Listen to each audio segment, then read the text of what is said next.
হোয়াটস everyone, কেমন আছেন আপনারা সবাই? আশা করি আপনারা সবাই বেশ ভালো আছেন। তো আজকে চলে আসলাম সি প্রোগ্রামিং এর আরো একটি ভিডিও নিয়ে। তো আজকে আমরা দেখব একটি সি প্রোগ্রামিং এর বহুল আলোচিত একটি প্রোগ্রাম এবং সেই সাথে যারা সি প্রোগ্রামিং রিলেটেড কোনো একটা এক্সামের প্রিপারেশন নিচ্ছেন তাদের জন্য এই প্রোগ্রামটা মোটামুটি জরুরি বা ইম্পর্ট্যান্ট একটা প্রোগ্রাম। তো যাই হোক, আমরা আমাদের আজকের ভিডিওর টপিকে চলে আসি। তো আজকে আমরা দেখব মাল্টিপ্লিকেশন টেবল, অর্থাৎ নামতা। সাপোজ আমরা ছোটবেলায় যেমন ৮ এর ঘরের নামতা বা ৯ এর ঘরের নামতা আমরা পড়তাম বা ১০ এর ঘরের নামতা আমরা পড়তাম। তো তখন আমরা অ্যাকচুয়ালি কি করতাম? তখন আমরা অ্যাকচুয়ালি এরকম করতাম যে 10 মাল্টিপ্লাইড বাই 1 ইকুয়ালস 10, তাই না? তো এমন একটা কিছু আমরা লিখতাম। তো ঠিক তেমনই আমরা আজকে ১০ এর ঘরের এই নামতা কিভাবে ১ থেকে শুরু করে ১০ পর্যন্ত প্রিন্ট করতে হয় সেটাই আমরা দেখব।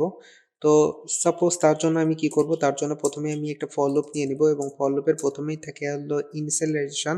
তো আমি ১ম এ i এর ভ্যালু 1 ইনিশিয়ালাইজ করব এবং আমি চাচ্ছি যে এই লুপটা চলবে ১১ র আগ পর্যন্ত, অর্থাৎ i এর মান ১০ এর বাইরে যাইতে পারবে না এবং লাস্টে কি করব?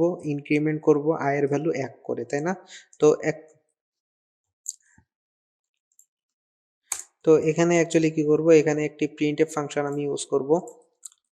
জাস্ট একটি প্রিন্টএফ ফাংশন ইউজ করব।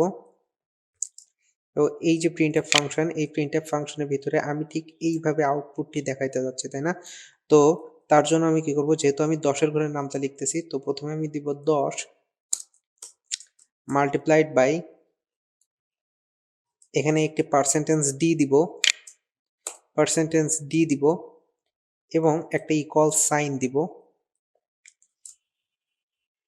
এবং আরো একটা পার্সেন্টেজ ডি দিব এবং অ্যাট লাস্ট কি করব? আমি এই যে আই এর যে ভ্যালুটা, সেই ভ্যালুটা প্রথমে দিব এবং আই মাল্টিপ্লাইড বাই ১০।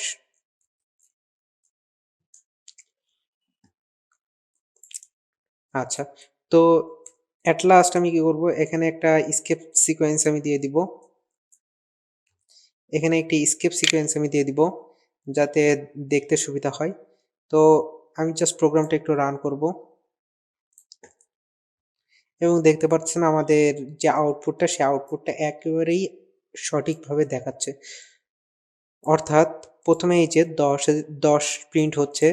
তো যেহেতু আমি প্রিন্টএফ ফাংশনের ভিতরে ১০ দিয়েই দিয়েছি, সো ১০ প্রিন্ট হচ্ছে এবং এই যে মাল্টিপ্লাইং চিহ্ন, অর্থাৎ এই যে অ্যাস্টেরিস্ক যে সাইনটা, সেই সাইনটাও আমি এই প্রিন্টএফ ফাংশনের ভিতরে দিয়ে দিয়েছি।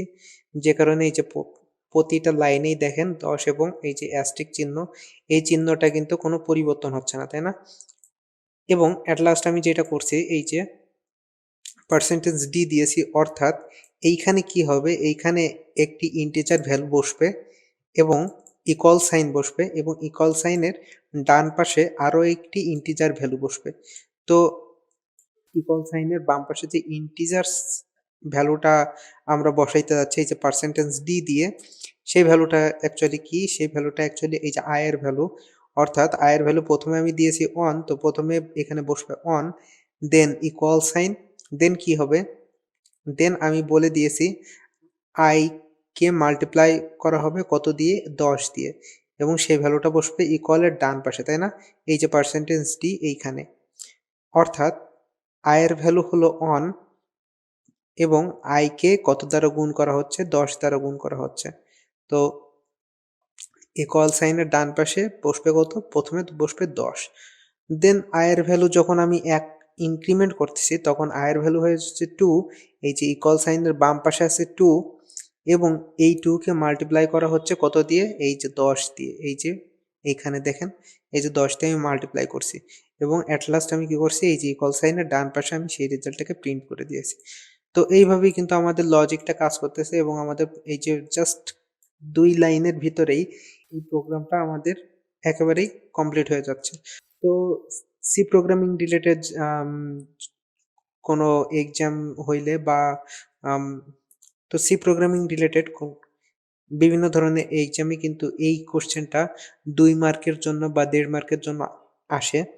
তো যারা আপনারা কম্পিউটার সায়েন্সের স্টুডেন্ট এবং আপনাদের যদি সি প্রোগ্রামিং রিলেটেড কোনো কোর্স থেকে থাকে তাহলে অবশ্যই আপনাদের জন্য এই প্রোগ্রামটা অনেক বেশি ইম্পর্ট্যান্ট। তো যাই হোক, আজকের প্রোগ্রামটা অ্যাকচুয়ালি এই পর্যন্তই। যদি ভিডিওটি ভালো লেগে থাকে, please like, share and subscribe to my channel. So thank you everyone. Have a good day.